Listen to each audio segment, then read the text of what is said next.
ধর্মগ্রন্থ ও পুরাণে বলা আছে, পৃথিবীতে বসবাসকারী মানুষ যা কিছু ভালো বা খারাপ কাজ করে সেই সব কাজের হিসাব মৃত্যুর পরে হয় এবং সেই অনুযায়ী মানুষ শাস্তি ও পুনর্জন্ম পায়। ভগবানের দৃষ্টিতে আপনি যে ভালো কাজগুলি করেন তাকে পুণ্য এবং খারাপ কাজকে পাপ বলে। পুরাণে অনেক ভালোমন্দ কাজের কথা বলা হয়েছে।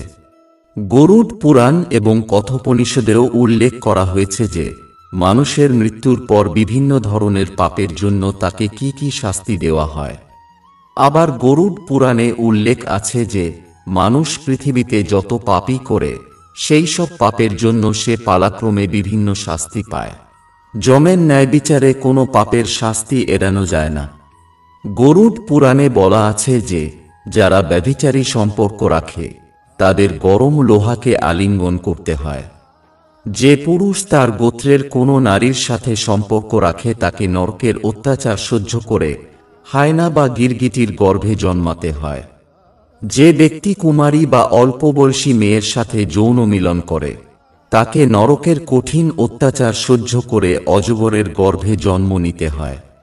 যে ব্যক্তি লালসার দ্বারা পীড়িত হয়ে তার গুরুর স্ত্রীর সম্মানকে অপমান করে সে বছরের পর বছর নরকের যন্ত্রণা ভোগ করে গিরগিটির গর্ভে জন্ম নেয়। যে তার বন্ধুর সাথে বিশ্বাসঘাতকতা করে এবং তার স্ত্রীর সাথে পরকীয়া করে তাকে যমরাজ গাধার গর্ভে জন্ম দেয়। কিন্তু ব্যভিচার ও প্রতারণার চেয়েও বড় পাপ আছে যার শাস্তি আরও কঠোর। মহাভারতের সময় একজন মানুষই এমন পাপ করেছিলেন, কিন্তু আজকাল অনেকেই এমন পাপ করতে শুরু করেছে। জেনে নিন সেই পাপ কি এবং তার শাস্তি কি। ভগবান শ্রীকৃষ্ণের দৃষ্টিতে সবচেয়ে বড় পাপ হল ভ্রূণ হত্যা। মহাভারত যুদ্ধের সমাপ্তির পর যখন দ্রোণাচার্যের পুত্র অশ্বত্থামা ব্রহ্মাস্ত্র ব্যবহার করে উত্তরার গর্ভে বেড়ে ওঠা শিশু পরীক্ষিতকে হত্যা করেন, তখন ভগবান শ্রীকৃষ্ণ সবচেয়ে বেশি ক্রুদ্ধ হন। শ্রীকৃষ্ণ সেই সময় ঘোষণা করেছিলেন যে অশ্বত্থামার পাপ সবচেয়ে বড় পাপ, কারণ তিনি একটি অনাগত শিশুকে হত্যা করেছিলেন। এই পাপের জন্য শ্রীকৃষ্ণ নিজেই অশ্বত্থামাকে শাস্তি দিয়েছিলেন।